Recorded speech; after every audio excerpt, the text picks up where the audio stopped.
Dhoni finishes off in style. Magnificent strike into the crowd.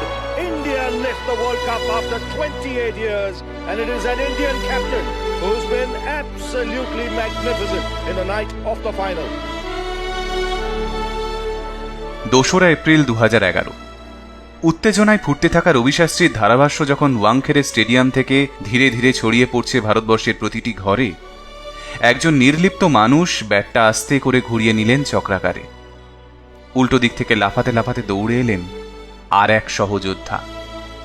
আসমুদ্র হিমাচলের জয়ধ্বনির মাঝে দাঁড়িয়ে 28 বছর ধরে চলতে থাকা একটা অপেক্ষার মধুর পরিসমাপ্তির পর আলিঙ্গনবদ্ধ হলেন দুই ভারতীয় বীর। 11 July 2013 Celkon mobile tri nation series final. প্রতিপক্ষ আবার সেই শ্রীলঙ্কা। 50 ওভারে 202 রানের লক্ষ্য তাড়া করতে নেমে 47 ওভারের ইন্ডিয়ার রান সংখ্যা 182-তে নয়। বিনয় কুমার আউট হতেই মাঠে নামলেন ইশান্ত শর্মা। 48তম ওভারে এলো মাত্র 2 রান। 49তম ওভারেও ইশান্ত শর্মা যোগ করলেন আরও 2 রান। শেষ ওভারে জেতার জন্য দরকার 15 রান। স্বভাবসিদ্ধ ভঙ্গিতে গ্লাভসটা ঠিক করে উইকেট আগলে দাঁড়ালেন ভদ্রলোক। এরাঙ্গার প্রথম বল তার ব্যাটকে ধোঁকা দিয়ে সোজা উইকেট কিপারের হাতে। বাকি আর মাত্র 5টা বল। গোটা ড্রেসিং রুম তখন সম্ভাব্য পরাজয়ের ভয়ে ভীত। গোটা স্টেডিয়াম তখন ফুটছে উত্তেজনায়। কিন্তু তখনও তার শান্ত অবিচল মুখটা দেখে কেউ এক ফোঁটাও আন্দাজ করতে পারেনি আগামী কয়েক মুহূর্তে তিনি কি করতে চলেছেন। 6-4-6 পরের 3 বলে অপ্রতিরোধ্য 16 রান করে 2 বল বাকি থাকতেই ভারতবর্ষকে সম্ভাব্য হারের মুখ থেকে এক ঝটকায় ছিনিয়ে এনে সেই চেনা নির্লিপ্ত ভঙ্গিমায় নীরবে তুলে নিলেন একটা স্ট্যাম্প। ড্রেসিং রুম থেকে ছুটতে ছুটতে এসে জড়িয়ে ধরলেন বিরাট কোহলি, সুরেশ রায়নারা। ধারাভাষ্যকারের গলায় তখন শোনা যাচ্ছে, ভারত ফাইনাল জিতে গেছে, MS ধোনি জিতে গেছে, মাইডাস টাচ। এনার শব্দকোষে অসম্ভব শব্দটাই নেই।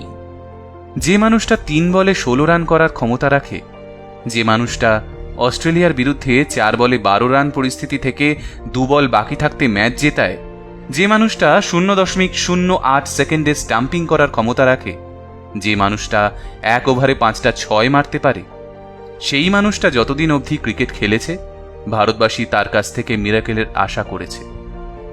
7 নম্বর জার্সিটা পরে তিনি যতবার মাঠে নেমেছেন, মধ্যপ্রদেশের প্রত্যন্ত গ্রামের কোনো এক স্টেশন মাস্টার রেডিও চালিয়ে বসে থেকেছেন উইকেটের পিছনে তার বাজ পাখির মতো ডানা ঝাপটে ক্যাচ ধরার আওয়াজ শুনবে বলে। বিহারের কোনো এক অন্ধ কিশোরী তার ঠাকুমাকে বারবার বিরক্ত করেছে, ধোনি নে সিক্সার মারা ক্যা বলে।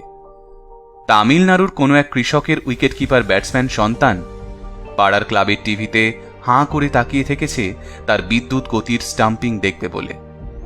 15 আগস্ট 2020 সবাইকে চুপ করিয়ে দিয়ে এক পলকে বিদায় নিলেন তিনি ও তার আর এক সহযোদ্ধা সুরেশ রায়না। আজ থেকে মানুষটার জীবন কাটবে এক কন্যা অন্তঃপ্রাণ বাবার ভূমিকায়। আজ থেকে মানুষটার জীবন কাটবে এক দায়িত্বশীল স্বামীর ভূমিকায়।